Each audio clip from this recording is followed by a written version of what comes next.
नमस्कार दोस्तों, उषा की आवाज़ चैनल में आप सभी का स्वागत है। हमारी आज की कहानी है शेख चिल्ली की कहानी, बेगम के पैर। यह कहानी उन दिनों की है जब झज्जर शहर महेंद्रगढ़ का ही हिस्सा हुआ करता था। उस दौरान भारत के उत्तर पश्चिमी क्षेत्र में विदेशियों के हमले हो रहे थे। पानीपत, रोहतक और दिल्ली जैसे बड़े शहरों पर खतरा ज़्यादा था।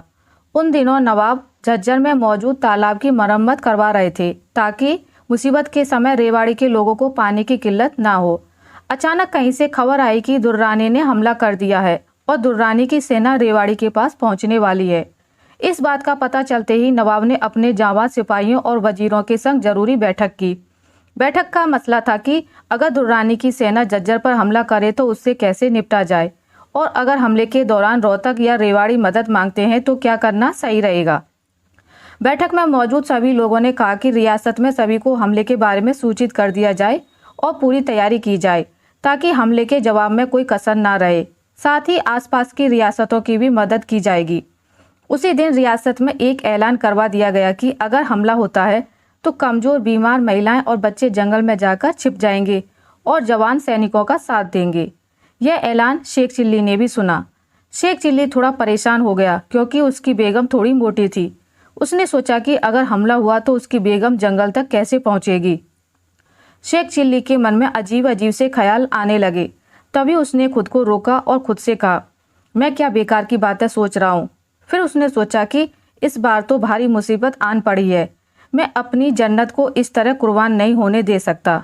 अचानक उसके मन में ख्याल आया कि कितना अच्छा हो अगर कहीं से उड़ने वाला कालीन मिल जाए। फिर उसने खुद से कहा, नवाब साहब ने जो मुझे घोड़ा दिया था उसी घोड़े की मदद से मैं बेगम की जान बचा सकता हूँ। दुर्रानी की सेना हाथ मलती रह जाएगी। तभी उसे ख्याल आया कि आखिर घोड़ा भी तो एक जानवर है, क्या वह मेरी बेगम का बोझ उठा पाएगा। कहीं बीच रास्ते में उसने दम तोड़ दिया तब क्या होगा। अगर उस वक्त बेगम दुश्मनों के हाथ लग गई तो उसकी जान कैसे बचेगी। माना बेगम के पिता ताकतवर सिपाही थे और अच्छी तलवारबाजी जानते थे, लेकिन बेगम को तो तलवार चलानी नहीं आती। मेरी बेगम को तो बस जुबान चलाना आता है। कम से कम उनमें भी यह कला होती तो आज वो अपनी जान बचा पाती।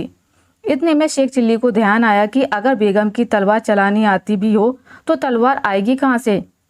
अब अल्लाह मियाँ तलवार आसमान से टपका तो नहीं देंगे। लो, शेख चिल्ली की बेगम इससे दुर्रानी की गर्दन काट देना। अगर ऐसा हो भी जाए तो बेगम सच में दुर्रानी की गर्दन काटेगी और उस दिन दुर्रानी की सेना में खौफ छा जाएगा। उसके सारे सिपाही मैदान छोड़कर भाग जाएंगे।